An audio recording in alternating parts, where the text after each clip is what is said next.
Hello, welcome to P&B Arms. My name is Colton. I'm here to do more of a shoot around than a review, as I have two firearms here from Bear Creek Arsenal Armory, or Bear Creek Arsenal, or Bear Creek Armory, one or the other. I have here a AR-15 chambered in .223 Wylde, and then I have here a AR pistol PCC chambered in 10mm auto. We're going to shoot them today, discuss a little bit about them. They're both about as budget build as you can get with them. The AR here with the optic included, I don't think I spent more than $450 on it total. The 10mm is about $600 with the flip up irons that I have on it. It's really, I think, about $550 for their 10mm auto pistol. It does not come with the pistol brace. You can buy the rifle variant, which has a 16-inch barrel. I wanted a pistol and the which has a 10-inch barrel on it.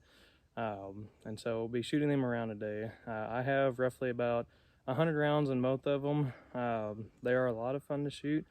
I do have kind of my quirks with them, and I'll go over them more in detail with each rifle. Real quick, going over the Bear Creek Arsenal 10mm auto AR pistol, or PCC. So again, this rifle is about $550 from their site. It's honestly probably my most fun AR that I have, and it is probably the most funnest gun that I have by far.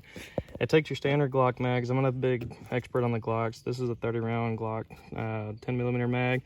It takes all the Glock 10mm mags as far as I'm aware. I think it has to be 15 rounds or better to fit within the mag well there. It's a lot of fun, I would have to say. Now, kind of moving on to some of the negatives. One of the little negatives that I have is, to field strip this rifle, you always have to have an Allen key to field strip it, to pull the charging handle out so you can take it out. Not a big deal, but it does kind of get annoying whenever you forget, and like, oh crap, I need my Allen key. And then you're flipping through your drawers and trying to find the one that's got the right size. My other negative was, and this one was kind of a big one, was they sent it with either the wrong ejector or just one that was kind of made bad, but it did not eject. It was too far forward inside the bolt face, and so I had to file it down very carefully. I was able to get it done. I believe they would have sent me a replacement one, or I could have took it to a gunsmith, but then I would have been spending extra money waiting, for weeks on end. It really wasn't too big a deal to just file it down. You do have to be careful with it. The good thing about it is you can't see it here, but the barrel is slightly concaved, and so it does make it just a hair bit easier, or a little bit more comfortable, I should say. But it does work flawlessly now, and again, like I said, this is a super fun gun.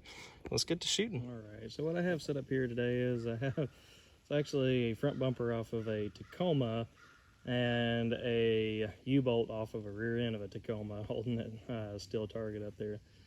It's at about 20 yards, give or take. Just gonna fire off 10 rounds. Don't have a whole lot of ammo for today, as well as my little sister has not yet got to fire this gun. She usually likes to come out here and shoot with me. So let's go ahead and see if I can hit that target.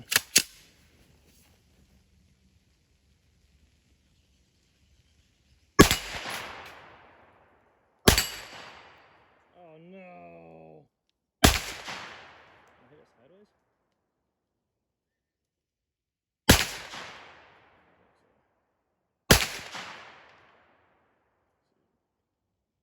Take out that bumper, I guess.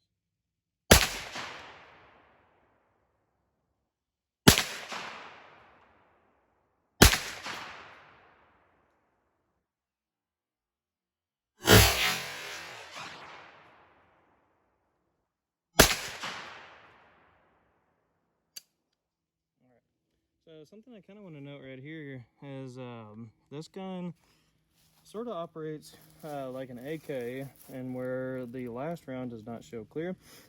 The bolt catch is a little too far back for the magazine, and so whenever on that last round, it doesn't show clear, and so that's actually kind of a cool feature, I thought, with this gun, is that it does do that. And so yeah, let's get ready to shoot a little bit more. Put my glasses back on here. But that target earlier was actually flipped all the way around that U-bolt. It was actually kind of cool. So let's go ahead and fire 10 more at it.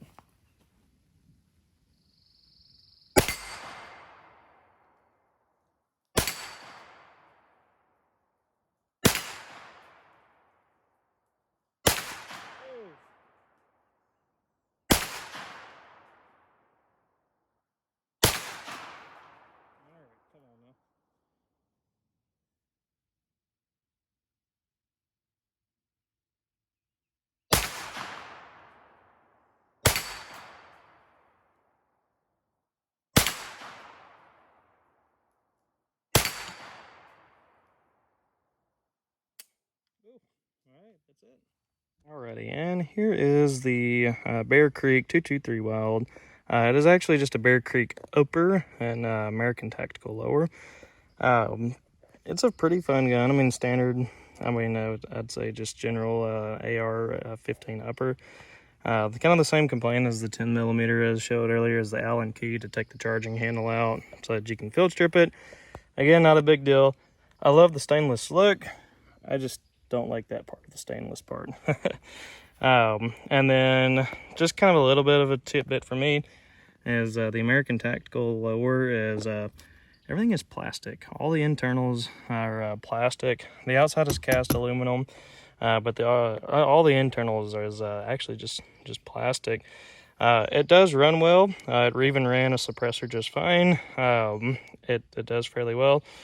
The optic is a Bushnell TR or TS 25. It's about 60 over here, and I'll show you real quick. I would say it's okay. I mean, for just a cheap optic. I know in the older ones there was like this green haze. This one really doesn't have that green haze to it. If I can get my camera right here. The only thing I guess with this one is that little bump where the laser is, because this is a reflex sight. And then it does come with this little 1-inch riser. I do not have it sighted in with the 1-inch riser on it, so I'm probably not going to be able to hit my target out here. But I just wanted to have that to show you. It does come with that. I think it's about 1 inch. I know people are a big fan of those. I'm a big fan of getting it down to the barrel as much as possible, my personal preference, but thought we would shoot with that on today. So we're just going to first get up here and shoot. I believe I have 10 rounds of 223 loaded up here. And I move that target back just a little bit further, give or take between 40 and 50 yards. I don't have this place ranged out just yet. I believe that back target is right at 100 yards though, and it's about just shy of halfway. But we'll see. Again, I'm a pretty bad shot. I don't have this one sighted in, but we'll see if I can hit that target out here today. Hi, Future Colton here. I do see the splashing in front of the target, way in front of the target. Again, I did not have that sight sighted in for that 1-inch riser, and I could not see the splashing while I was shooting. So before you call me a bad shot, I just couldn't see it, and I didn't know where I was shooting. Thanks.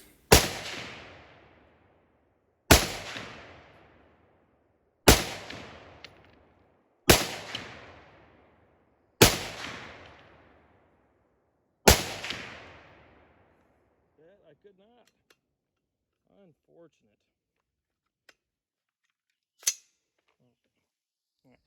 So one of the main selling points of 223 Wylde is that it's supposed to have the correct head spacing and be able to handle both the pressures of 5.56 and 223. 5.56 and 223 are very identical rounds, slight differences as far as I'm aware. So what I have loaded up here is I have the first 4 rounds are going to be 223, which is what we've been firing today, and then the last 4 rounds are going to be 5.56. And so we're going to see if there's any kind of difference, see if there's any more muzzle flash, see if there's any more recoil, if it doesn't cycle right, anything like that. So let's go ahead and get her loaded up here today.